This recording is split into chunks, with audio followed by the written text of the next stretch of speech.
Brainstorm Fiscal, el punto donde las mentes más brillantes se conectan, colaboran y transforman ideas en soluciones, presenta al licenciado Eduardo Arenas, abogado especializado en Derecho Penal y Penal Fiscal. Cuenta con más de una década de experiencia en estas ramas del derecho. Conferencista a nivel nacional, ha impartido capacitación sin costo a un público diverso, promoviendo el acceso a la justicia de forma clara y cercana. Brinda asesoría legal a través del programa radiofónico Línea Caliente Noticias en los 40 Morelos. Córdoba and Bernal Abogados, tu aliado estratégico de confianza, presenta a la licenciada Fernanda Yuseli, egresada de la Facultad de Derecho y Ciencias Sociales en la Universidad Autónoma del Estado de Morelos, socia y fundadora del corporativo Córdoba and Bernal Abogados.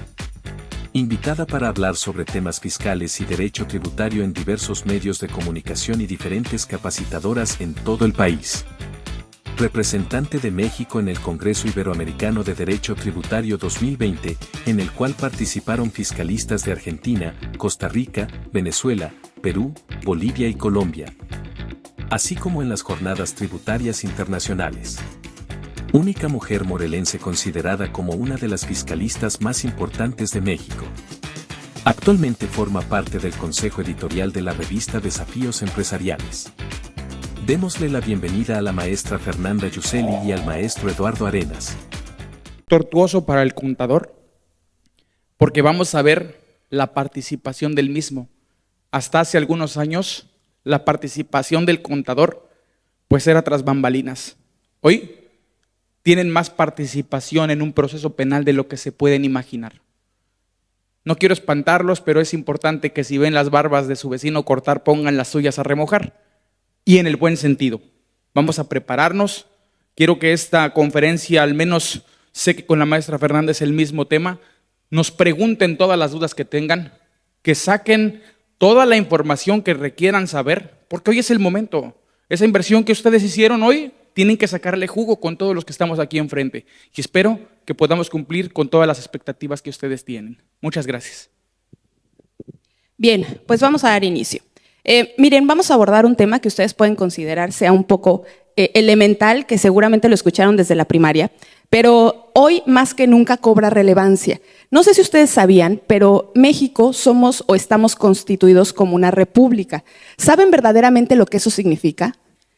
¿Cuál es el impacto de que México sea una república? Bueno, pues uno de tantos es que debe regirse por una división del poder.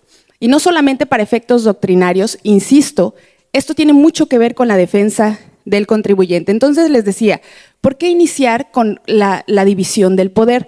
Bueno, pues porque el Poder Judicial es uno de los 3 poderes de la Unión que tiene que ver con el tema de la defensa. Y miren, el artículo 49 de la Constitución Política de los Estados Unidos Mexicanos, es decir, no lo dice la licenciada Fernanda, lo dice nuestra Constitución. México es una república que debe regirse por división de poderes. El poder legislativo, el poder ejecutivo y el poder judicial. Ahora, el poder legislativo sabemos que se integra por el Congreso de la Unión en ambas cámaras. El poder ejecutivo, la titular actualmente es la presidenta Claudia, y el Poder Judicial por la Suprema Corte de Justicia de la Nación.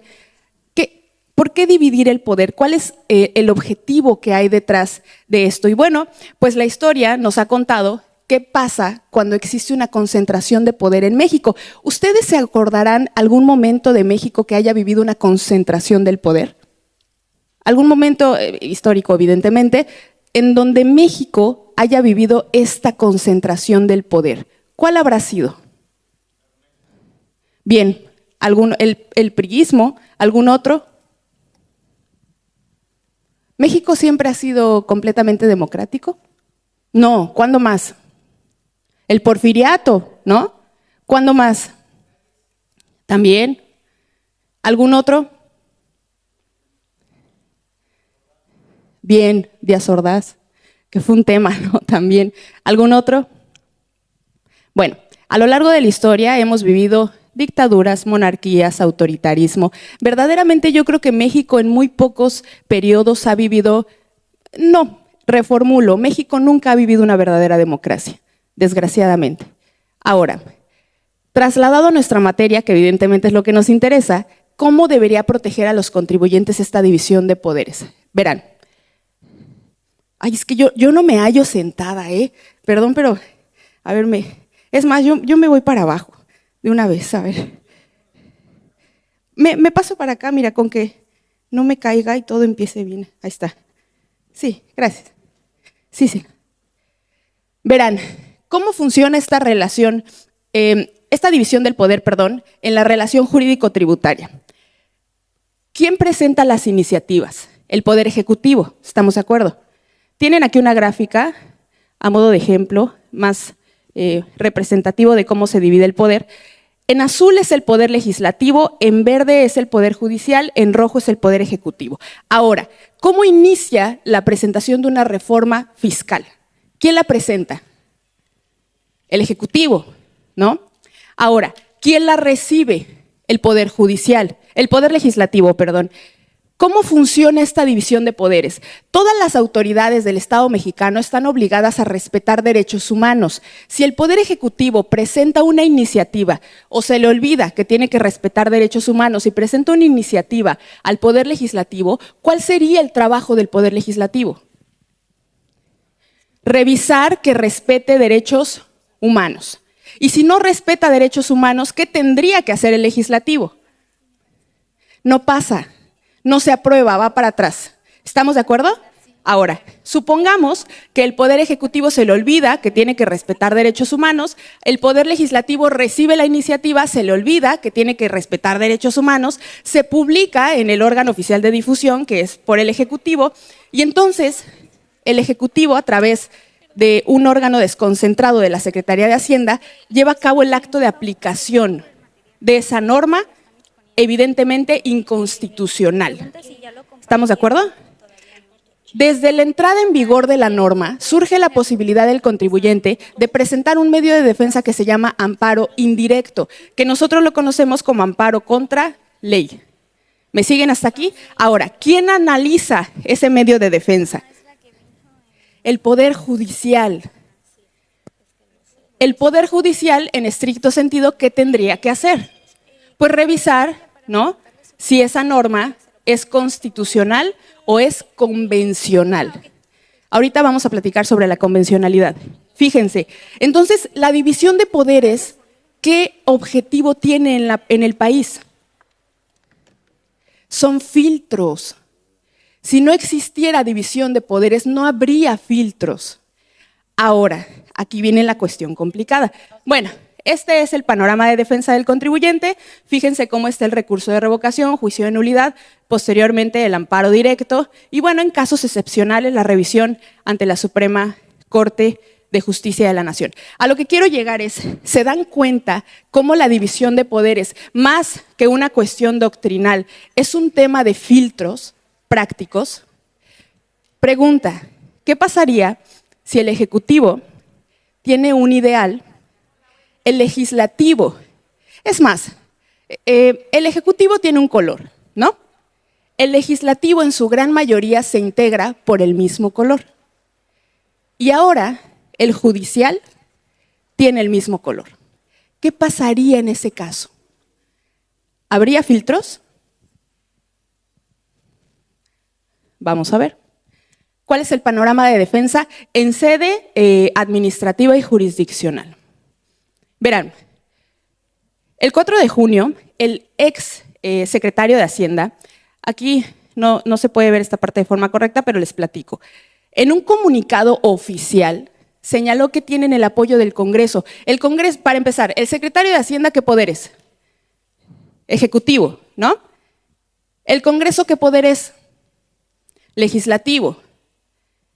Atendiendo a la Constitución, es constitucionalmente correcto que un poder de la Unión diga que tiene el apoyo de otro poder de la Unión. Ahora, el 31 de julio de 2024, el jefe del SAT dijo textualmente, fíjense, hacemos un llamado al Poder Judicial porque tenemos muchos litigios para que se resuelvan los asuntos. ¿El jefe del SAT qué es? Es un órgano desconcentrado de la Secretaría de Hacienda, entonces, ¿qué es? Ejecutivo, ¿no? ¿Y qué dice? Hacemos un llamado al Poder Judicial Pregunta, para empezar, ¿el hecho de que apure al Poder Judicial implica que va a resolver en favor del SAT? Pues no, porque se supone que en México rige un principio en la impartición de justicia, que es que ésta tendría que ser imparcial, ¿no? Ahora, continuemos. ¿Qué pasa con el Tribunal Federal de Justicia Administrativa? Es un órgano jurisdiccional porque pertenece al Poder Ejecutivo. Pero, ¿qué ha pasado? En mayo de 2023 tenemos una declaración del presidente del Tribunal Federal de Justicia Administrativa. Todo esto es público, ustedes lo pueden constatar y comprobar, en donde señala lo siguiente: este tribunal puede considerarse como un auxiliar en la recaudación. ¿Qué les da a entender eso? Que está del lado del SAT, ¿no? Es un auxiliar. A ver, dame un segundo. Se supone que tú eres un órgano completamente imparcial. No te puedes autoasumir como un auxiliar de la recaudación. ¿Estamos de acuerdo todos hasta aquí? ¿O alguien lo interpreta de forma distinta? Adelante, este es un espacio de ideas, pero no le voy a dar el micrófono. No, es cierto. ¿Alguien más tiene una interpretación distinta? Bueno, entonces todos coincidimos. ¿Vamos bien? Ok. Reforma al Poder Judicial. ¿Alguien vio esta nota? El famosísimo acordeón. Bueno, se las platico rápidamente. Miren, en la primera elección del Poder Judicial, porque en 2027 es la segunda elección, en la primera elección se hizo muy famoso el hecho de que se compartió un acordeón en donde se proponían los que iban a ser ministros. Y eso, miren, objetivamente hablando, no tendría nada de malo porque verdaderamente eran muchos los nombres, ¿no? Eran muchísimos candidatos. Lo preocupante empieza cuando nos damos cuenta que el acordeón establece exactamente los mismos nombres. Miren, siempre que hablo mal del SAT, las cosas electrónicas empiezan a fallar. Pero de verdad, o sea, no crean que es la primera vez, pero bueno. Les decía, el acordeón no tendría nada de malo si no es porque resulta que se eligieron exactamente los mismos ministros que estaban en el acordeón. Entonces ahí sí, ¿no? Ya uno dice, bueno, y eso no es lo más preocupante. Lo más preocupante es el hecho de que todos coinciden con los ideales del Ejecutivo. Entonces, de facto, ¿tenemos una división de poder en la República? Ahora, eso no tendría nada de malo si no es porque el camino, el ideal, es este. Hay una entrevista al ministro presidente de la Suprema Corte en donde dice: el tema de pago de impuestos no es en sentido estricto un tema de derechos humanos. ¿Hay algún abogado aquí que nos acompañe? Dice, sí era, pero ya no quiero decir, ¿no? Adelante, a ver, el tema del pago de los impuestos es de derechos humanos. Tiene que ver con derechos humanos. ¿Los contribuyentes tenemos derechos humanos? Bien. El abogado dice, claro que es un tema de derechos humanos. Sin embargo, tenemos un titular de nuestro máximo órgano de impartición de justicia en el país que señaló en esta entrevista de forma textual que no, que el pago de impuestos no tiene que ver con derechos humanos. ¿Y esto tendría algún impacto en la defensa del contribuyente? ¿Ustedes qué piensan? ¿Tenemos defensa? Reforma al Poder Judicial, reforma a la Ley de Amparo, reforma al Código Fiscal, reforma a la Ley Orgánica del Tribunal Federal de Justicia Administrativa y verán, ¿en qué se reformó, licenciada? Bueno, pues todo tiene un caminito que impacta nuestra materia, el ámbito tributario. La reforma a la Ley de Amparo tiene un avance que se debe considerar, que es el tema de la digitalización. Antes de la reforma era un sistema híbrido, se presentaba físicamente, sí, y también se manejaba en línea, ¿no? Ahora se establece de forma obligatoria para todas las autoridades que se tramite en línea. Nosotros seguimos teniendo el mismo derecho, presentarlo de forma física o presentarlo en línea, ¿ok? Ahora, se impacta, fíjense, este es un tema técnico, pero que tiene mucho que ver con quién puede reclamar. ¿Quién tiene la posibilidad de presentar un amparo y reclamar? Interés legítimo. En materia de amparo hay 3 tipos de intereses: el interés jurídico, que es el que opera para nuestra materia, es el más estricto, es el que en la norma te dice, mira, debe existir una norma en donde tú te ubiques, o sea, tu caso se ubique en el supuesto de la norma te resulte aplicable. Tiene que existir una afectación real y directa y tú eres el que tiene que acudir a solicitar el amparo y protección de la justicia federal. Ese es el interés más estricto, ¿me explico? Ahora, el interés legítimo viene a raíz de un tema, de una reforma constitucional del 2011, seguramente recordarán, fue un cambio significativo en el sistema jurídico mexicano. En 2011 se abren las puertas de nuestro sistema al análisis internacional. Es una reforma verdaderamente trascendental, les recomiendo muchísimo que si tienen oportunidad vean cuál fue el cambio en esa reforma, pero bueno, tiene que ver con esto y con la protección de intereses colectivos. ¿Cuáles son las materias en las que aplica este tema? Pues en materia ambiental, ¿no? Por ejemplo, ¿qué pasaría si construyen un tren en toda la Riviera Maya, ¿no? En donde se arrasa con el ecosistema, pero pues yo soy un ciudadano, sí soy una ciudadana mexicana, pero pues no me impacta de forma directa, ¿qué pasaría? Pues el interés legítimo decía, no te preocupes, porque al final del día son cuestiones ambientales que todos vamos a resentir, ¿no? Entonces me permitía acudir al juicio de amparo, pero les voy a contar una historia, fíjense. En algún país del mundo sucedió que hubo un titular del Ejecutivo que presentó muchas reformas, muchos decretos, y en ese país el Poder Judicial le dio para atrás a todos estos decretos, ¿no? Entonces resulta que a raíz de eso se presenta el decreto de la reforma judicial. ¿Saben a qué me refiero? Bueno, el anterior titular del Ejecutivo presentó muchas normas, entre ellas está la reforma eléctrica, entre ellas está el Plan B, entre ellas está, no sé si sabían, pero se presentó un decreto para blindar proyectos prioritarios. ¿Y qué creen que dijo el Poder Judicial? Pues miren, todos los cambios pasaron por un exceso, sí, eso sería ingenuo negarlo, pero el Poder Judicial, su trabajo no es caerle bien a la gente. ¿Cuál es su trabajo? Aplicar la norma y su trabajo último es la justicia, ¿no? Porque la norma, de hecho, a veces es inconstitucional o a veces es inconvencional, que tiene que ver con cuestiones internacionales. Bueno, entonces les decía, el Poder Judicial echó para atrás muchos proyectos del Ejecutivo y después de eso viene la reforma al Poder Judicial. En fin, otro punto de la reforma a la ley de amparo es en tema de suspensión y ahí sí nos afecta a nosotros. ¿Qué es la suspensión? La suspensión es el tiempo del amparo. ¿De qué me sirve que, supongamos, a un contribuyente le clausuran el negocio, presenta un amparo indirecto, pero ¿de qué le sirve ese medio de defensa si no le otorgan la suspensión de ese acto reclamado para efectos de que se quite la clausura? ¿El negocio va a sobrevivir 2 años y medio, 3, que dura un amparo? Pero por supuesto que no. La suspensión es la vida del amparo, es la posibilidad de que no se pierda la materia justamente del amparo. Bueno, pues en temas de suspensión, nuestra materia se ve afectada también. No procederá cuando se trate de cuestiones de instituciones bancarias, es decir, que se congelen cuentas, como se conoce, o bien que tenga que ver con adeudos firmes. Miren, ahorita lo vamos a platicar, pero bueno. En este sentido, se establecen causales de improcedencia del recurso de revocación y en ese mismo sentido se establecen causales de improcedencia para el juicio de nulidad.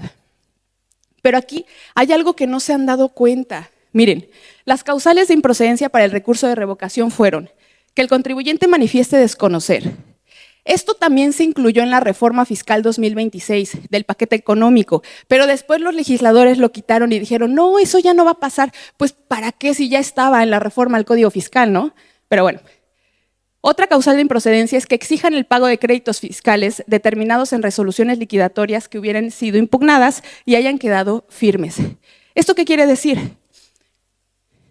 Me determinan un crédito fiscal, impugno la resolución, obtengo sentencia desfavorable, queda firme y posteriormente me quieren cobrar.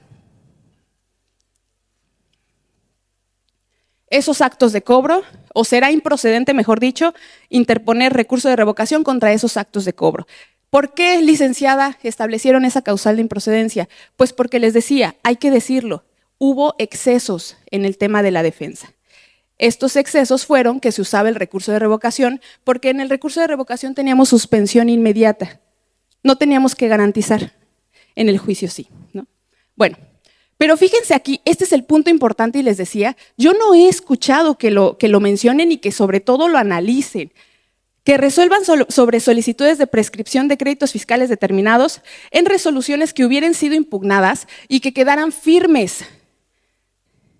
Pregunta, ¿cuáles son las vías para que un crédito fiscal, para que una resolución determinante quede firme?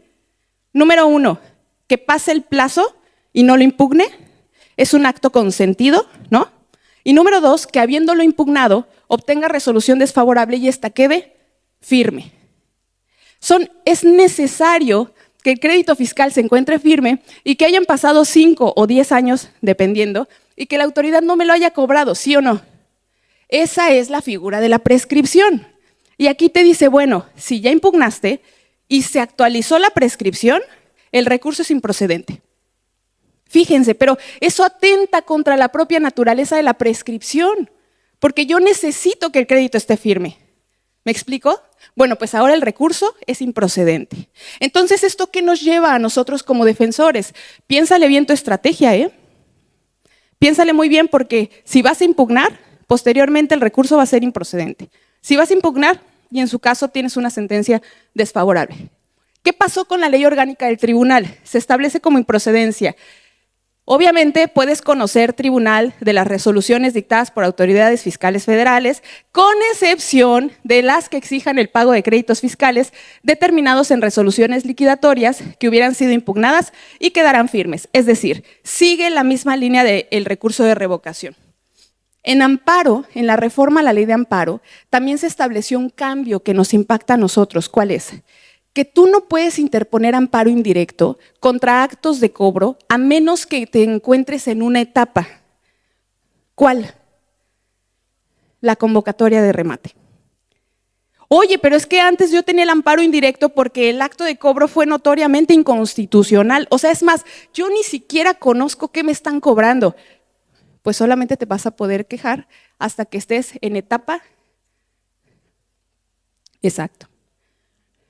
Entonces, el mensaje, miren, dicen en algunos foros, es que licenciados ya vinieron nada más a asustarnos. O sea, como lo tomen, no es mi responsabilidad. Si se asustan, pues ni modo, no es cierto. Pero lo cierto es que esto nos lleva a virar hacia otro punto. La mejor victoria será vencer sin combatir. Este es de un libro que en lo particular me parece bastante sabio, El arte de la guerra. Y lo cierto es que hoy todo está encaminado a la prevención. La mejor defensa será la que no se hace. Compliance, blindaje corporativo, protección patrimonial. Y entonces, miren, este es el panorama de defensa actual. Antes, nosotros teníamos como mecanismos acuerdos conclusivos, la revisión o reconsideración como última oportunidad, pero hoy más que nunca, el mecanismo de defensa indispensable y que ustedes tienen que empezar, miren, desgraciadamente, no es trabajo de los contadores desvirtuar o algún mecanismo de protección que tenga tendencia a desvirtuar a través del ofrecimiento de pruebas. En sentido estricto, no tendría que ser su trabajo. Eso es más un tema jurídico y de argumentación. Desgraciadamente, y como está la situación, la aclaración administrativa, desde ahí, es más, la defensa va a empezar desde la creación de la propia negociación, pero la aclaración administrativa es el punto crucial en donde ustedes van a sentar la base de una posterior defensa. ¿Por qué? Porque aquí se pueden exhibir pruebas tendientes a desvirtuar supuestos y argumentos, y nos ha tocado que en la aclaración administrativa hacen confesiones expresas. Pues sí, es que sí cometimos la infracción, pero ¿fue por qué? No, bueno, total, ya cuando llega a defensa ya se complica, no quiere decir que sea imposible, pero sí complica un poco y lo que optamos es por una defensa de forma, ya no de fondo, pero sí de forma. Bien, ¿habían pensado que tenemos la denuncia ante órgano interno de control? Considérenlo. Esta se presenta en línea y esto es procedente cuando un servidor público lleva a cabo lleva a cabo sus facultades de forma incorrecta o bien lleva a cabo más facultades de las cuales se le fueron asignadas por ley. Nosotros tuvimos un caso, fíjense, rapidísimo. ¿Cómo voy de tiempo? ¿Qué hora tienen? 9:50. Empezamos tarde, dice. Bueno, entonces sí tengo otro poquito de tiempo. Bueno, rápidamente. Es que miren, si lo mío les preocupa, espérense que escuchen lo que el licenciado Arenas en la materia penal les va a decir. Pero bueno, rápidamente, tuvimos un caso de una chica que fue a darse de alta a la Administración Desconcentrada de Servicios al Contribuyente X, y entonces el funcionario público, pues obviamente le toma sus datos. ¿Cuáles son los datos que le piden para darse de alta? Y número de teléfono, exacto. Entonces, la chica, pues obviamente se da de alta, da su número de teléfono, y de entrada el trato ya se sintió incómoda, vaya, ¿no? Entonces, y hasta ahí no hubiera tenido una trascendencia mayor, sino que el servidor público, posterior a eso, le manda mensaje a su teléfono personal. O sea, tomó los datos para posteriormente hacer un uso distinto para el cual le fueron proporcionados, ¿no? Entonces ahí sí la chica dice, mira, de por sí yo me sentí ya incómoda y luego este servidor público usa mis datos, ¿no? Con este objetivo, pues se presenta una denuncia, ¿no? Ante órgano interno de control, que es algo distinto de la denuncia en materia penal, ¿ok? Pero tenemos más vías, ¿me explico? Bien. Hay otra que es internacional, que es el amicus curiae. A mí no me gusta utilizar aforismos en latín porque creo que el derecho debe ser accesible para todos. Y muchos de los problemas que se han generado es porque cada vez quieren hacer más elitista el derecho y la cosa no va así. Tiene que ser al contrario. Bueno, se llama esta figura amigo de la corte. La denuncia ante OIC se puede presentar en línea. El amicus curiae se puede presentar en línea también. Y es básicamente acusar al Estado mexicano de que se encuentra en franca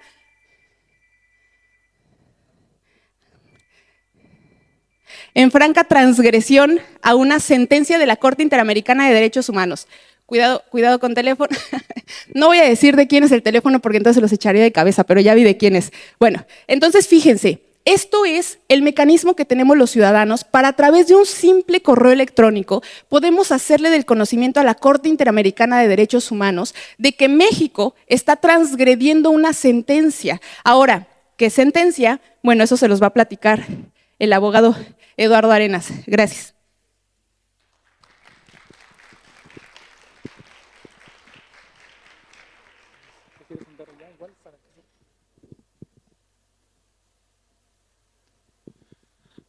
Hola, pues ya los puso en contexto la maestra Fernanda respecto de cómo van a tratar ustedes las situaciones fiscales. Pero ahora vamos a entrar en un tema que está en boga de todos.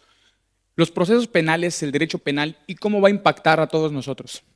Antes no era necesario tener conocimiento en una cuestión penal. Hoy sí. Y ojo con lo que voy a decir. La mayoría de aquí somos contadores, ¿verdad? Y desgraciadamente, la carga al contador no es solamente respecto de su profesión, sino que se les exige conocer más. Cuestiones administrativas porque deben saber cómo funciona una sociedad. Derecho mercantil porque deben saber también de contratos. Y ahora deben saber de responsabilidad. Responsabilidad administrativa y responsabilidad penal. Pero algo muy importante que ustedes deben saber es que la carga de la prueba en materia administrativa y en materia penal pues son distintas. En materia administrativa, ¿quién tiene la carga de la prueba? En materia fiscal, ¿quién tiene la obligación de probar? ¿La autoridad? ¿Seguros? Principalmente el contribuyente. Aquí ustedes tienen un sistema en el que hay algunas cuestiones que la autoridad tiene que probar, pero otras que el contribuyente tiene que probar. ¿Qué pasa en materia penal? ¿Es así? Y en materia penal no lo es así. En materia penal nosotros tenemos que la carga de la prueba le corresponde siempre a la parte que acusa. El Ministerio Público tiene la obligación de probar que aquello que me atribuye realmente sucedió. Y no basta con decir, creo que cometiste un delito. No basta con decir, al parecer cometiste un delito.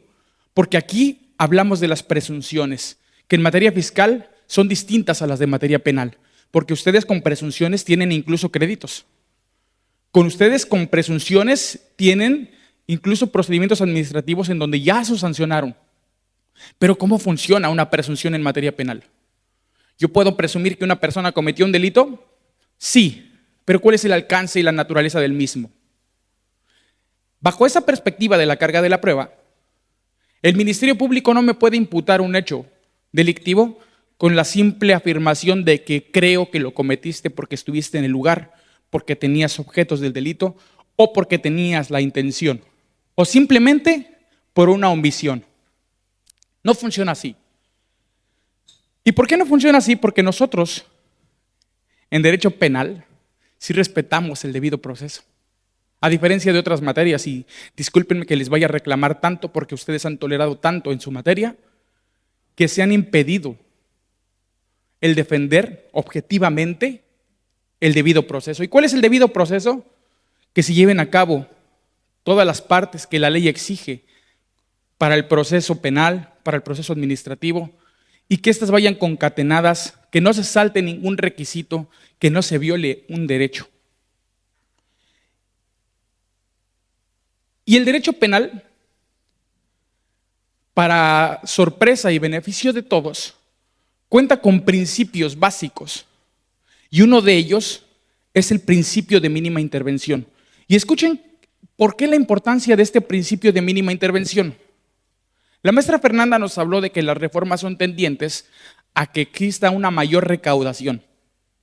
Ahora, el derecho penal está observado como una herramienta para la recaudación también.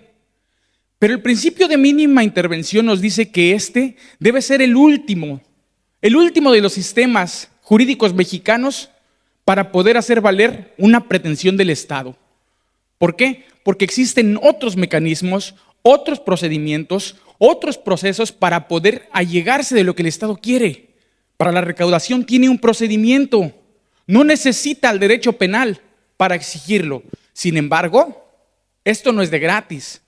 El proceso penal ha sido un auxiliar cada vez más fuerte de la recaudación a raíz de las malas prácticas por parte de algunos contribuyentes. Y bien dicen que por justos pagan pecadores, o al revés.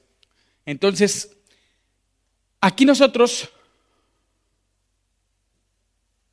tenemos en este principio de última ratio partes importantes que nos hacen ver el por qué el derecho penal no es la herramienta que el Estado debe utilizar. El primero de ellos, fragmentariedad.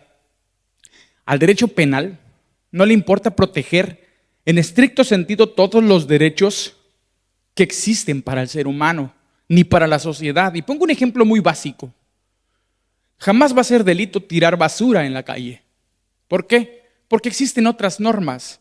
Porque la protección de ese beneficio para la sociedad no debe alcanzar al derecho penal porque es desproporcional. Solamente vamos a observar aquellos intereses jurídicos que afectan a la colectividad. Pero realmente la recaudación, más allá de la importancia que tiene para el efecto de un mejor,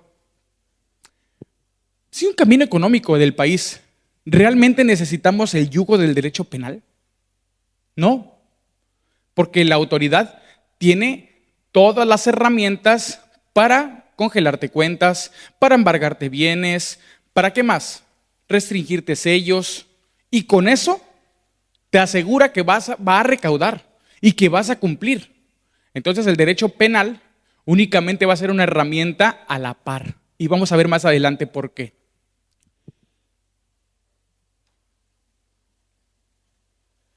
Miren, aquí es importante que nosotros primero delimitemos cuál es la importancia del derecho penal y su naturaleza. El derecho penal sanciona conductas, Siempre. Cuando ustedes vean en un código penal, cuando ustedes vean en el código fiscal, en el apartado de delitos, ustedes van a ver conductas siempre. ¿Cuáles conductas? Ojo, no simplemente porque una conducta es el que yo esté caminando en este momento, el que ustedes me estén viendo, es un verbo, hacer o dejar de hacer. Pero ¿qué tipos de conductas? Aquellas que son conscientes y dirigidas. ¿Qué quiere decir? Que no basta con que yo despliegue una conducta en el mundo fáctico, sino que vaya dirigido y con la intención de lograr un objetivo, la comisión de un hecho delictivo. Entonces, esa conducta es la que le interesa al derecho penal, aquella que se ajusta a la norma sancionada. ¿Y quiénes pueden desplegar conductas? ¿Quiénes? Personas nada más. Y si yo les pregunto sobre las personas morales, ¿pueden desplegar conductas? Las personas morales, ojo, como ente jurídico simulado, ¿sí? No pueden, porque no tienen un cuerpo, porque no tienen una conciencia. Sin embargo, hoy el derecho penal tiene la intención también de sancionar a las personas morales. Desde mi punto de vista, y siempre he sostenido que eso es contra natura del derecho penal. La persona moral no puede, ni debe, mejor dicho, no debe ser objeto del proceso penal. No puedo castigar yo a una empresa por la comisión de un hecho delictivo. ¿Por qué? Porque ya tengo el procedimiento administrativo y tengo el procedimiento fiscal o el proceso fiscal. En ese sentido, no es necesario que yo acuda al derecho penal. ¿Para qué? Para castigar a una empresa, para desaparecerla cuando ya le cancelé sellos, cuando ya no tiene la posibilidad de una operatividad. Es complicado, pero hoy tenemos ese panorama en donde el derecho penal también sanciona a las empresas, no a los representantes, no a los socios, a la empresa, afectando a trabajadores, afectando a proveedores, que más adelante veremos los alcances reales y su naturaleza. Pero miren, vamos a entrar en materia de la reforma en el 2026 y las adiciones que se hicieron a su Código Fiscal, principalmente en tema de los delitos. Y aquí hay un tema principalmente con este artículo del 113 bis, que nosotros ya lo teníamos, pero que se adicionaron, como ustedes pueden ver, algunos párrafos, 3 en específico. Y el que más les interesa a ustedes es el segundo párrafo. ¿Por qué? Porque habla de efectos fiscales a comprobantes fiscales falsos. Y vamos a analizar esta figura, porque la mayoría ha dado el grito en el cielo de saber que ahora tenemos una prisión preventiva oficiosa en materia de comprobantes fiscales falsos. Primero, ¿qué es un comprobante fiscal y quién lo emite?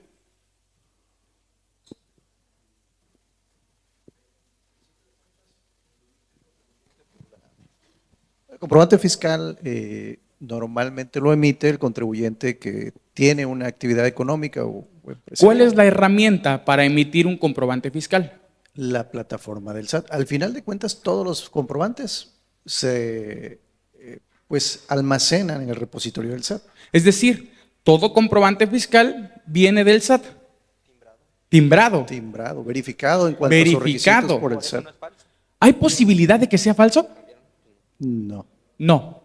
Y aquí el problema, puede que ese comprobante fiscal ampare operaciones que no existieron, que es distinto, pero comprobante fiscal en el plano jurídico no existe.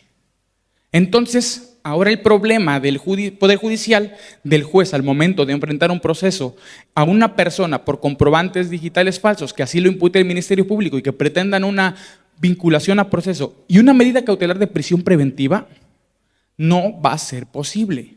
¿Por qué? Porque no existen los comprobantes fiscales falsos.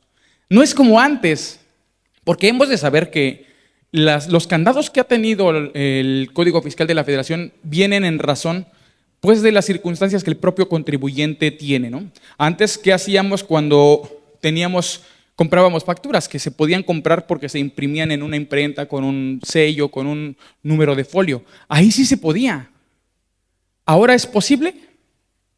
Es imposible. Aquí tenemos esa gran problemática, porque al momento de que esta ley secundaria, que es el Código Fiscal, la queramos empatar con la Constitución, no tendrá cabida. Miren también qué tan importante es y hacíamos una reflexión con la maestra Fernanda de que el Estado tiene una intención de recaudar y de sancionar a aquellos que no le permitan recaudar, que sanciona a plataformas digitales que permitan la promoción de venta o compra de comprobantes fiscales. Es decir, va contra las plataformas y sus representantes. No le interesa que existan delitos más gravosos, como pudiera ser violación a la intimidad personal, como pudiera ser delitos de acoso sexual, como pudiera ser pornografía infantil, en donde hay plataformas que lo permiten.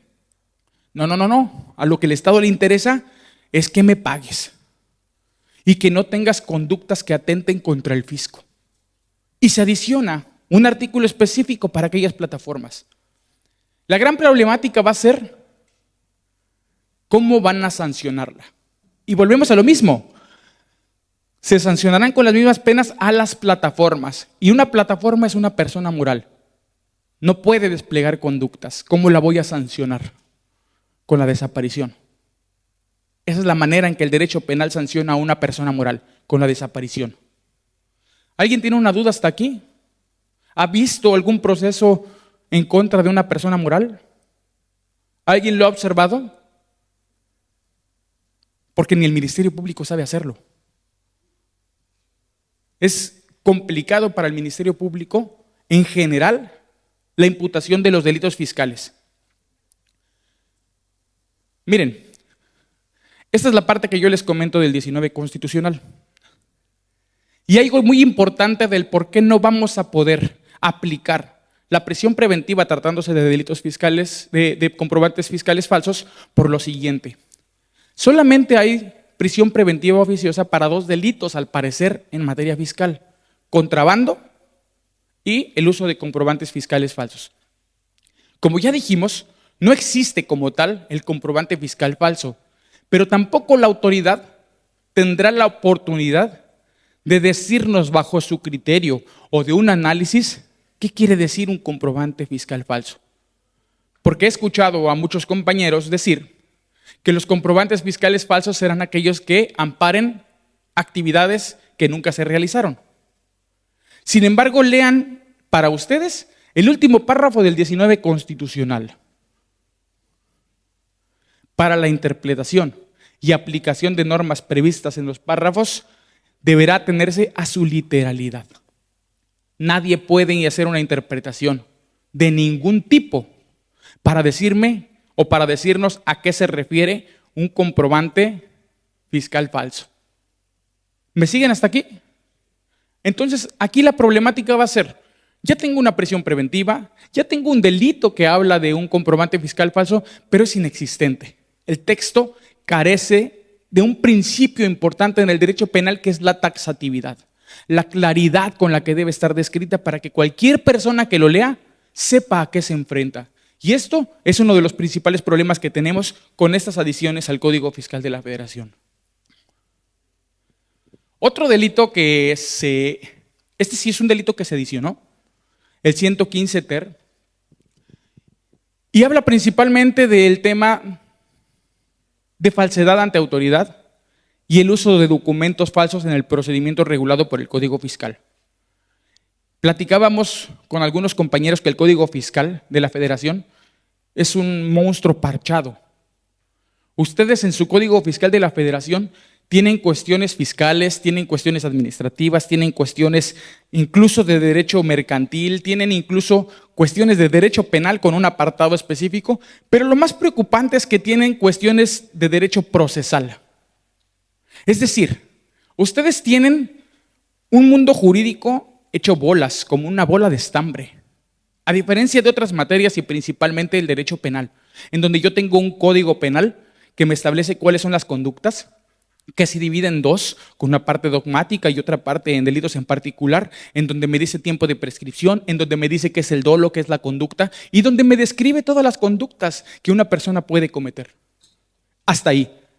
Pero para llevar a cabo el proceso penal, tengo otro código, solito, a nivel nacional, el Código Nacional de Procedimientos Penales. Y en delitos federales tengo un Código Penal Federal. Y en ese Código Penal Federal yo tengo el delito de falsedad ante autoridad y también tengo el delito de uso de documentos falsos. Pero ¿qué hace el legislador? Adiciona dos tipos penales que ya existían y que se podían utilizar y los junta en este 115 ter como si aquello no existiera o como si el legislador desconociera que esas conductas ya estaban sancionadas y las tipifica. ¿Por qué? ¿Por qué lo hace de esa manera? Para centralizar la comisión de hechos delictivos en un código fiscal. Si me explico, esto da una intención del Estado a dirigir que todas las conductas sancionadas, aunque ya estén en un código penal, las va a juntar en un código fiscal para la mayor facilidad del Estado de sancionarlas. Desde mi punto de vista, esta doble tipicidad, en donde no podríamos hablar de una antinomia de normas porque hay un principio de especialidad, es decir, aunque haya un delito en el Código Penal Federal, vamos a aplicar la del Código Fiscal, porque es una ley especial. Y desgraciadamente, y lo digo así, porque no es necesario adicionar más delitos. Ya los tengo en otras leyes. El Ministerio Público es aquel que las va a ejecutar. Entonces, aquí el problema es ese, ¿no? Miren, su artículo 93 del Código Fiscal de la Federación todavía establece el tema del Código de Procedimientos Penales. Ha reformado tantas cosas que se le olvidó reformar lo más elemental. ¿Qué ley o qué código va a reglamentar el proceso penal?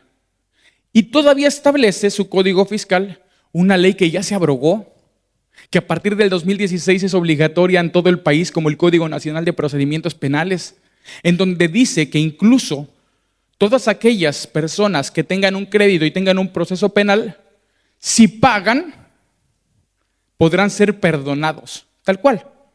¿Qué refuerza? Que el derecho penal es un cobrador del Estado, tal cual.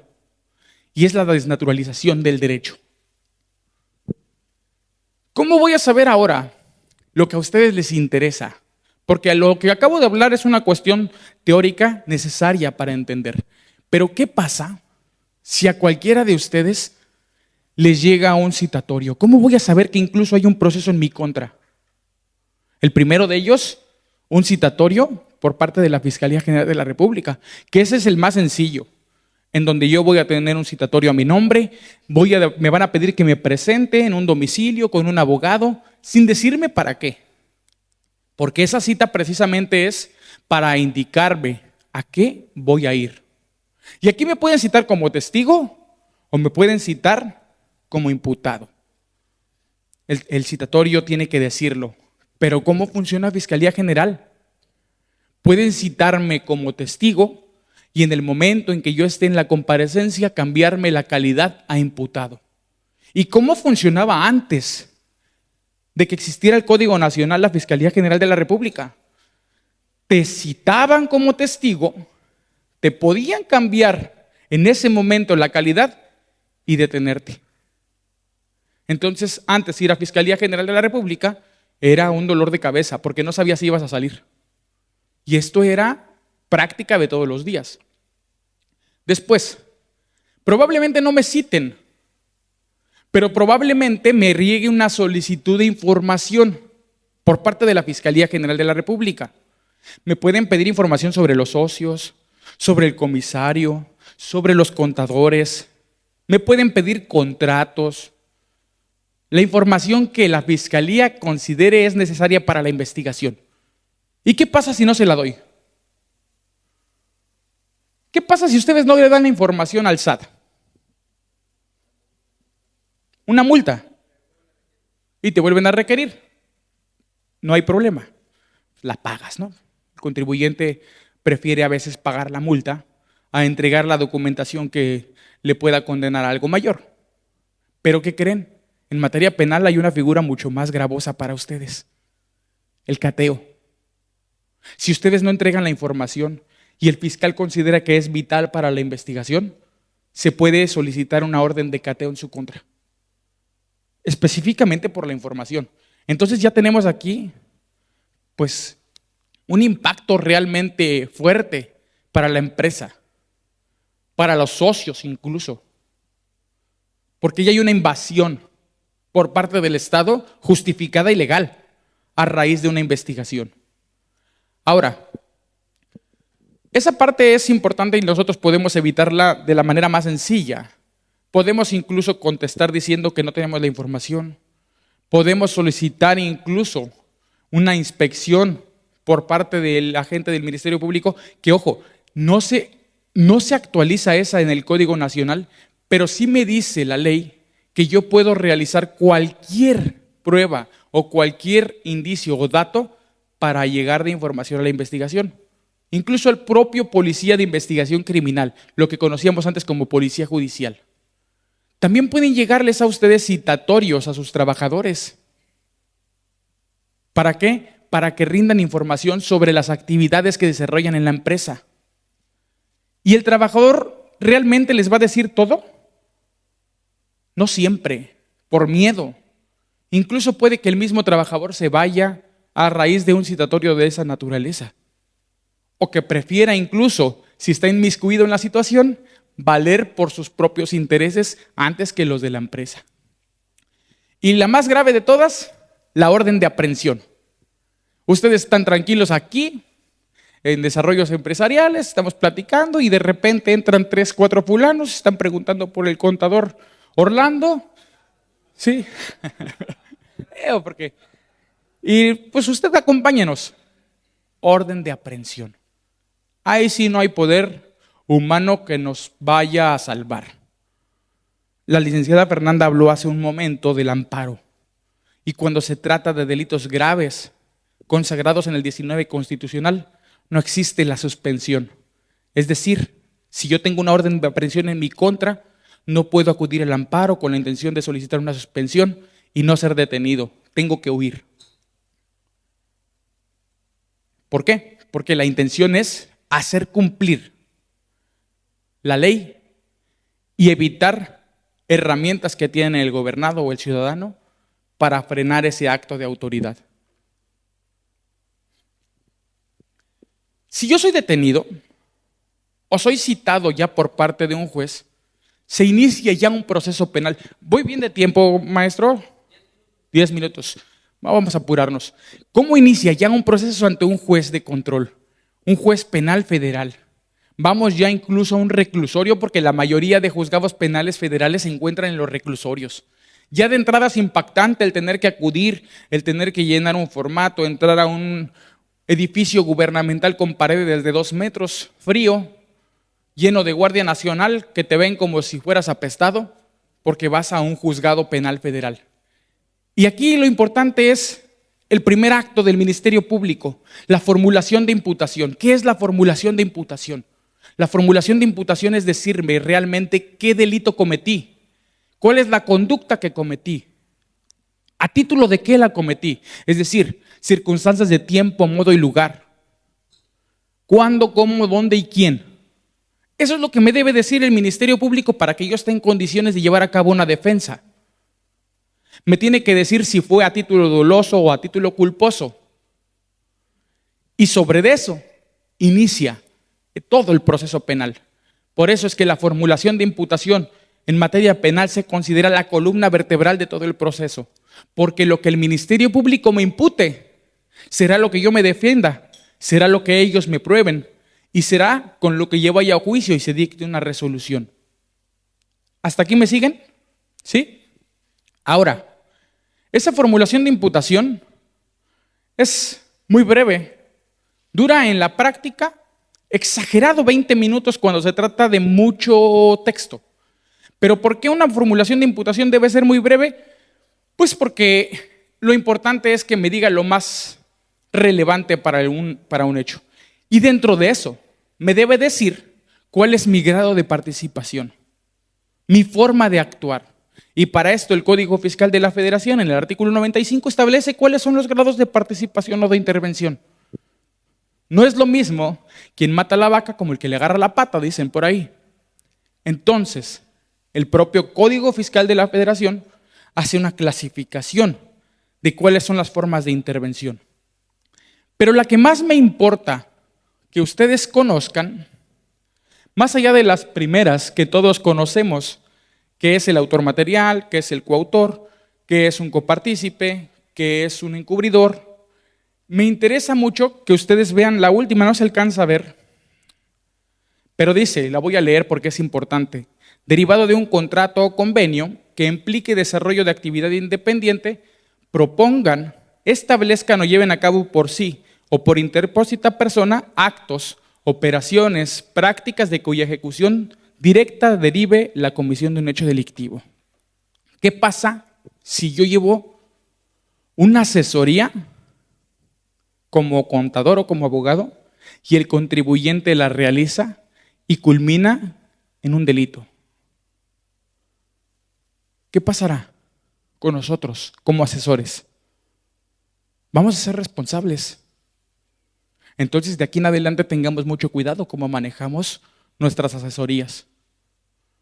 Todas aquellas asesorías tendientes a realizar una actividad peligrosa que pueda constituir un delito, debemos cuidarla mucho porque podríamos ser responsables de la comisión de un delito. Y hasta aquí ustedes me dirán, pues impútenme, pues investíguenme, no pasa nada. Pero lo que sí importa son las medidas cautelares. Y aquí es algo muy importante porque las medidas cautelares son lo que ustedes tienen como medidas precautorias para garantizar ciertas cuestiones. Y aquí una de las que nos interesa, ¿para qué sirve una medida cautelar? Para garantizar la presencia de un imputado a juicio, para evitar que se cause un daño en el proceso y para evitar el riesgo de la víctima o de los testigos. Esas son las tres finalidades. No existe otra en el Código Nacional. ¿Y quién las impone? Un juez, siempre, por tiempo determinado. Y tiene que ser justificada y tiene que ser proporcional, porque existen diversas medidas cautelares. La primera y la más sencilla es una promesa de acudir. La última, la más gravosa, la prisión preventiva. Y en ese sentido, la prisión preventiva, México ya tiene una condena internacional. ¿Ustedes ya habían escuchado el caso Zompantle? ¿Sí? ¿O no? No escucho. ¿Sí? Bueno, el Estado fue condenado para que de su normativa desaparezca la prisión preventiva oficiosa. ¿Y qué hizo el Estado mexicano a raíz de esa condena? Pues agregó más delitos de prisión preventiva en una clara afrenta contra la Corte, una clara afrenta contra toda la convencionalidad en la que ha firmado el Estado mexicano. Una señal clara de que jamás va a adoptar cuestiones de derechos humanos, aunque ya exista una condena en su contra. Por el contrario, cada reforma constitucional agrega un delito. Cuando antes teníamos 6 delitos de prisión preventiva oficiosa en México, hoy tenemos un catálogo de al menos 20, 25. Una de las cuestiones de la reforma del 2011 en derechos humanos y del 2009 en el derecho penal era precisamente que no existieran los delitos graves. Hoy lo seguimos teniendo en un 19 constitucional contrario a las condenas internacionales. Y miren, este es el artículo 92 que yo les decía hace un rato. Aquí podemos observar cómo su Código Fiscal de la Federación no se ha actualizado en lo que realmente necesita. Deja todavía incluso cuestiones de medidas cautelares, de recaudación, en una mezcla de proceso y sustancia que no debe venir aquí.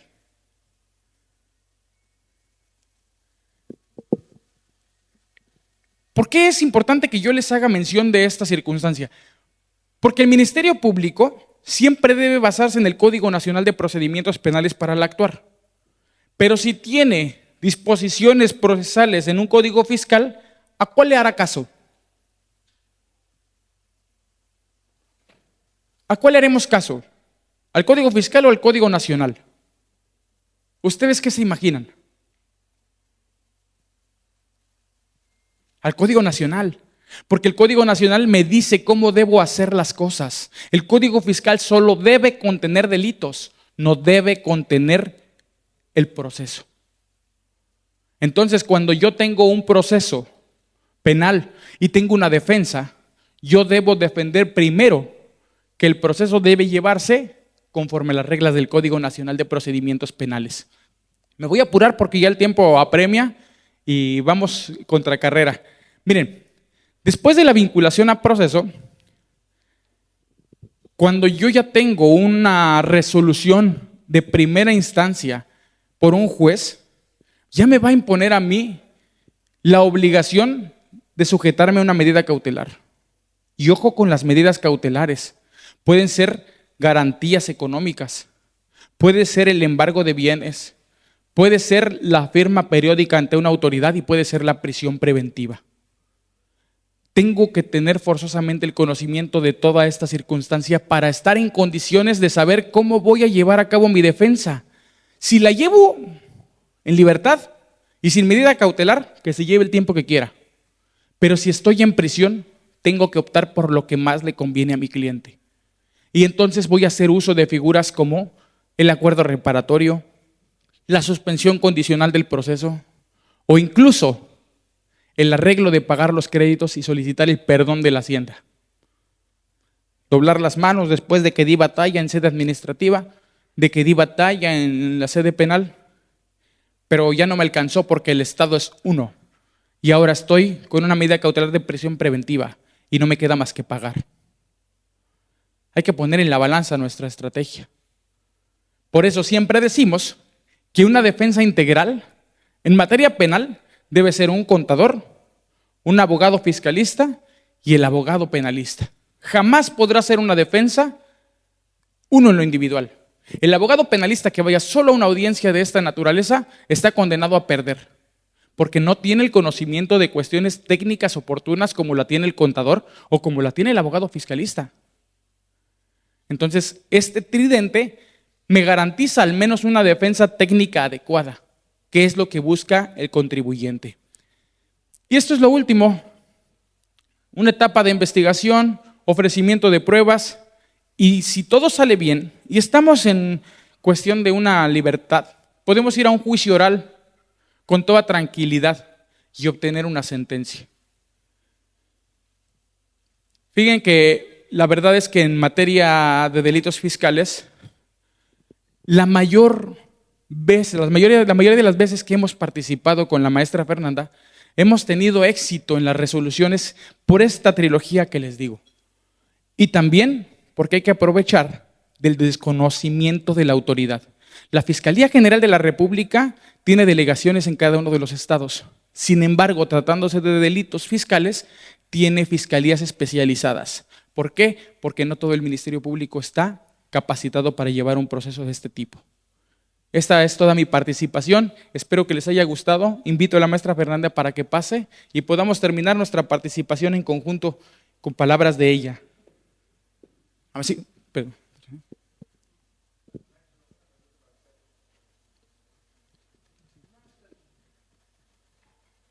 En materia administrativa, cuando se trata de los comprobantes que no son falsos, aunque ellos dicen que son falsos, la Corte resolvió que no hay retroactividad en materia administrativa, o sea, que no se vulneraba.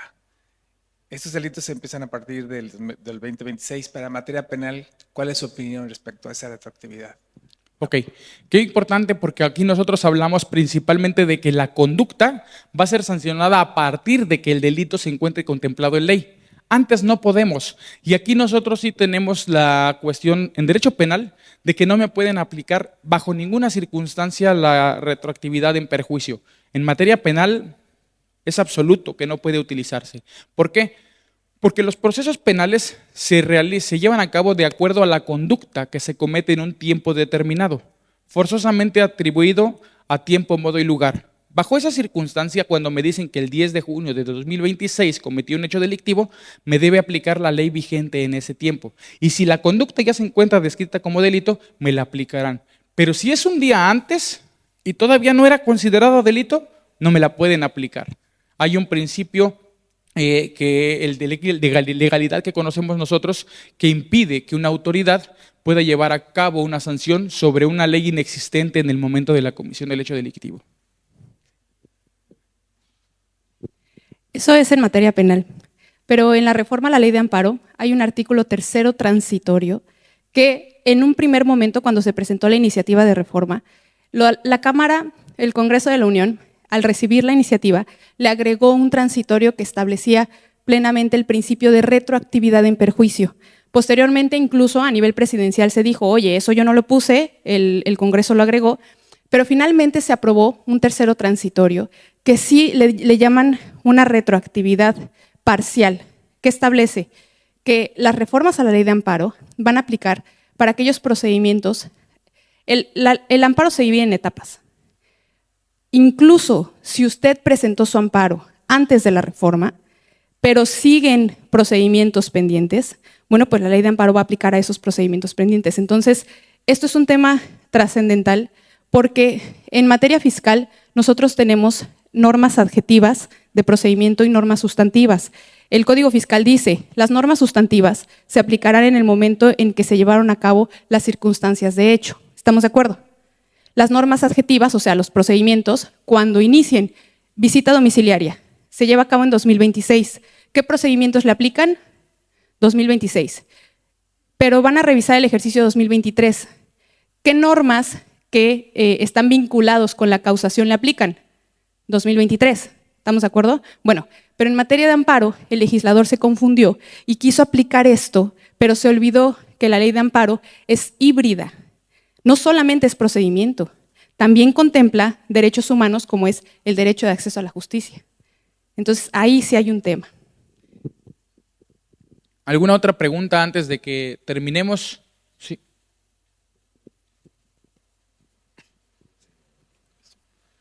Gracias, buenos días. Mencionabas, abogado, que el párrafo final del 19 constitucional, o al menos eso entendí, resulta incompatible con la interpretación que se haga de los comprobantes fiscales falsos. ¿Te refieres a la inconstitucionalidad de la reforma al Código Fiscal que define lo que se debe entender por comprobante fiscal falso? ¿A eso te refieres? Más que referirme a eso, impide que cualquier autoridad haga una reflexión sobre lo que significa comprobantes fiscales falsos. Con el tema del primero constitucional, toda la autoridad, cualquier autoridad tiene la obligación de interpretar las normas con principio pro persona. Pero el 19 constitucional te prohíbe hacer una interpretación de esas normas. Entonces tenemos que la propia Constitución tiene una antinomia. Es decir, se contradice entre ella misma. Ese 19 constitucional y en el párrafo que hablamos, específicamente es una patada en la espinilla de la propia autoridad, porque la puso para que el juzgador no beneficiara al gobernado, pero también con esto impidió que se pueda establecer qué significa un comprobante fiscal falso, porque si eso no existiera, tendríamos que la Corte, en una tesis o en una jurisprudencia, establecería lo siguiente: comprobantes fiscales falsos. Lo que se refiere al párrafo 19 constitucional significa esto, esto y esto y esto. Está imposibilitado a raíz de ese texto, ese párrafo del 19 constitucional. Ok, pero ¿cómo lo puedo hacer valer, pues, en defensa? Eso tiene que, en materia penal, se tiene que hacer valer. Sí, se tiene que hacer valer en la aplicación de la medida cautelar. En la etapa de formulación de imputación, cuando yo tengo ya también la imposición de una medida cautelar, es el momento idóneo para hacer valer ese párrafo. Si me quieren aplicar prisión preventiva por comprobantes falsos, fiscales falsos, yo tengo que utilizar ese párrafo si el juez o el Ministerio Público pretenden darle una interpretación conforme a sus sentidos. Correcto, sí. Gracias.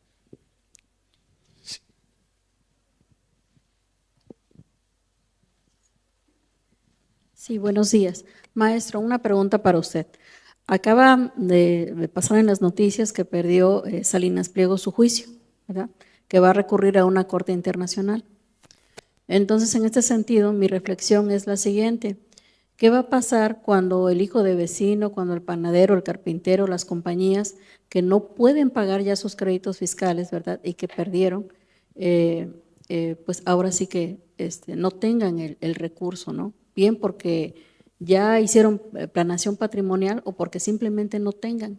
¿Qué va a pasar como país cuando las medidas precautorias, cuando las cárceles empiecen a llenar? O sea, nosotros como país no estamos preparados para eso. Claro, y aquí quiero una respuesta mía y una respuesta de la maestra Fernanda, porque creo que atañe esa dualidad. Por cuestión penal, quiero que sea importante que conozcamos que no todo crédito fiscal va a terminar en un delito. ¿Por qué? Porque requerimos un elemento indispensable del derecho penal, que es el dolo. Y el dolo y ciertos elementos necesarios para la configuración de un delito. Es decir, no todo crédito fiscal es con la intención de engañar o defraudar al fisco. A veces única y exclusivamente es por una mala contabilidad, por una mala administración, por circunstancias propias de esa situación. Entonces, tienes razón. Cuando nosotros empecemos a ver que el derecho penal ya empieza a sancionar ese tipo de conductas sin importarle el dolo, sí podríamos tener una cárcel llena, como había acontecido antes de la reforma del derecho penal, en donde precisamente ese era uno de los principales motivos, eliminar la prisión preventiva oficiosa, porque no todos los delitos requería que la persona estuviera privada de su libertad, y ese es un principio de proporcionalidad, es decir, la conducta desplegada realmente requiere un internamiento, o requiere o puede ser sometida bajo otras medidas cautelares, como embargo de bienes, como una garantía económica, o incluso nada más con un localizador en el tobillo, como bicho raro, pero es factible. Pero sí me gustaría que... Sí, Sí, mire, maestro, aquí la preocupación es la siguiente, que tengo un ejemplo de una papelería muy conocida aquí en Veracruz, ¿no? Que le imputaron el tema de comprobantes fiscales que ellos emitían, que eran falsos. Entonces, aquí estamos ante la situación de que, y ustedes lo saben perfectamente, en la práctica vemos créditos fiscales en donde casi el 80% de la facturación del contribuyente dice el SAT que es simulada sus operaciones. ¿Por qué? Porque ellos así lo determinaron. Y puedes dar todos los argumentos y darles pruebas, pero ellos dicen, no, esta no vale y esta tampoco, ¿no? Entonces, estamos ante una situación en que puede haber ese dolo que califique la autoridad, porque simplemente a razón de ellos, a decir de ellos, estamos haciendo operaciones simuladas, ¿no? Aunado a una situación en la que ya los jueces pues van a fallar a favor de ellos, porque ellos son su patrón, ¿no? Entonces, esto es lo que quizás considero que es preocupante, ¿no? El hecho de que sí, perfectamente, si no hay una situación de dolo, habrá otras soluciones, pero cuando ellos lo califiquen que es así, no estamos preparados para eso. Ese es mi punto. Y tendremos un sistema de nueva cuenta inquisitivo. Eso es innegable. Por eso es una de las preocupaciones. Y hace 4 años, la maestra Fernanda y yo hablábamos en otra plataforma de que esta era la intención del SAT y del gobierno, y hasta nos vetaron. Ya no nos volvieron a invitar a esa capacitadora por eso que dijimos, pero hoy es una realidad. Espero que el próximo año nos inviten, no por lo que acabamos de decir, maestros, pero es lo que dice la contadora es cierto. Y por otra parte, me gustaría el complemento de la maestra Fernanda. Gracias. Mire, lo que dice la contadora es muy cierto, porque para llevar un procedimiento internacional, es una vez que se agotaron todos los medios de defensa a nivel nacional, después el contribuyente tiene 6 meses y se puede presentar ante la convención que en un primer momento está en Washington, y ya posterior a eso es cuando llega a la Corte Interamericana de Derechos Humanos, que ya está en Costa Rica. Por cierto, hace 2 años tuvimos el gusto de estar por allá. El punto es que no es barato. O sea, no es de posibilidad o como bien usted lo decía, accesible para cualquier contribuyente. Eso es un tema delicado porque justamente, como lo comenta el maestro, pues vamos a regresar al panorama donde teníamos cárceles llenas por delitos que no son de alto impacto, ¿no? Y bueno, eso no beneficia, me parece, a ningún país. ¿Alguna otra pregunta o ya podemos? Porque el maestro Casarín ya lo hicimos esperar. Maestro, muchas gracias por el tiempo.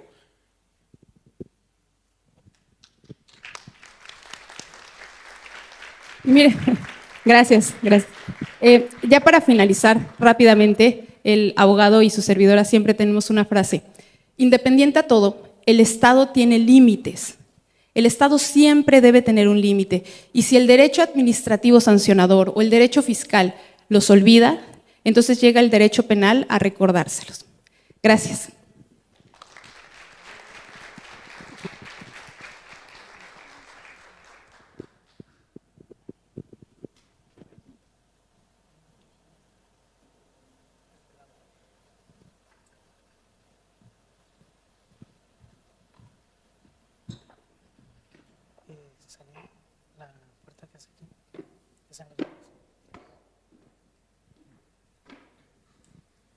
Bueno, muchísimas gracias por la excelente participación. Si gustan pasar por aquí, porque tenemos la cámara por allá.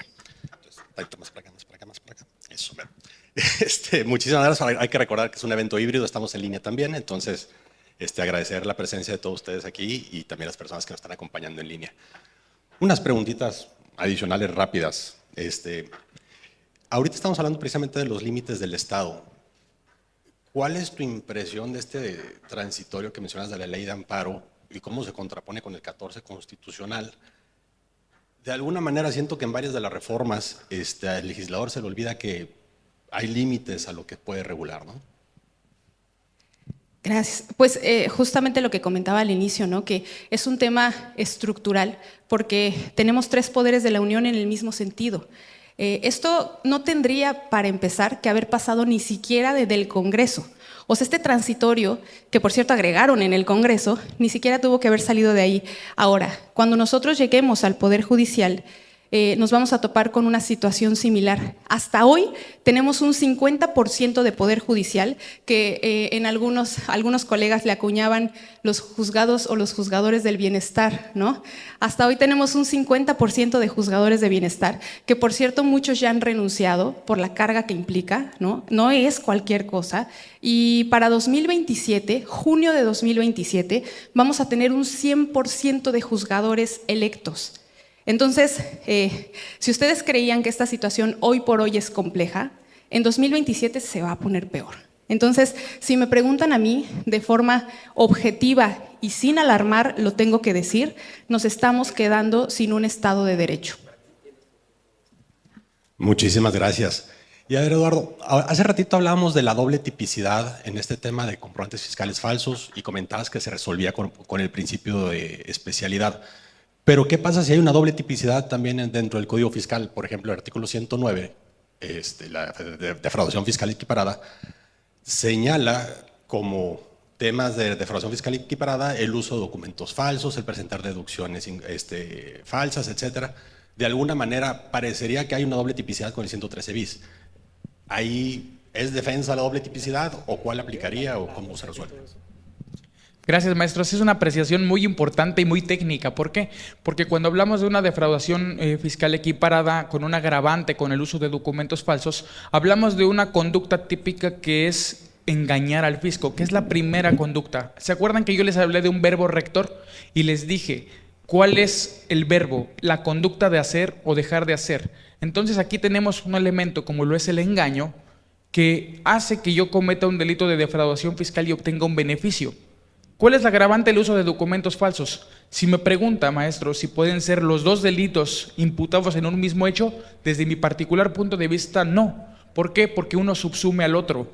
Es decir, el delito de defraudación fiscal es una conducta más específica y la agravante, que es uso de documentos falsos, pues es precisamente ya una conducta también sancionada con un aumento en la pena. Entonces, si el Ministerio Público o en este caso el SAT pretenden imputarme el delito de defraudación fiscal equiparada con la agravante de uso de documentos falsos y aparte el uso de documentos falsos, un juez al momento de resolver dirá que uno subsume al otro, se lo come prácticamente, es porque es parte de la conducta, el de defraudación fiscal ya lo trae descrito.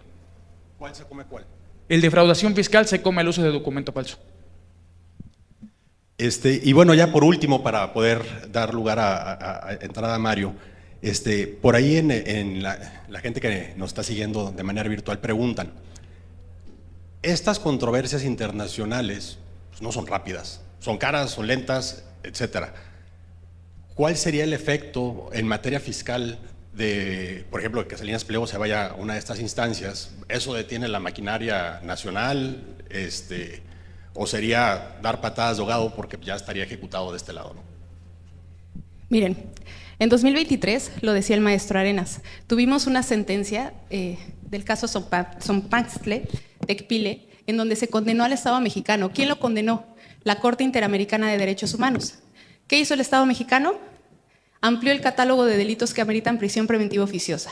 Si la pregunta es, el hecho de que este conocido se vaya a un procedimiento internacional, ¿tendrá algún efecto en el Estado mexicano? Pues ya vimos que no. Ya vimos. Ahora, eso no quiere decir que México no se encuentre cometiendo un ilícito internacional. ¿Se acuerdan de la figura que les dije, el amigo de la Corte, amicus curiae? Es para denunciar esa sentencia que el Estado mexicano no quiere cumplir. Posiblemente la presión general de los ciudadanos mexicanos sí haga que tenga algún impacto, pero lo cierto es que México de manera voluntaria decidió someterse a la jurisdicción de la Corte. Entonces, verdaderamente sus sentencias como tal no tienen un impacto, a menos que se haga mediático. Ahí pudiera ser. En este caso, algo que es muy importante y del tema de Electra, porque es un tema que ahorita nos interesa, nos preguntaban también si ese crédito pudiera convertirse en algún momento en una investigación de carácter penal. Y recordemos que es del 2013. Entonces tendríamos, en primer lugar, que analizar la prescripción de los delitos fiscales.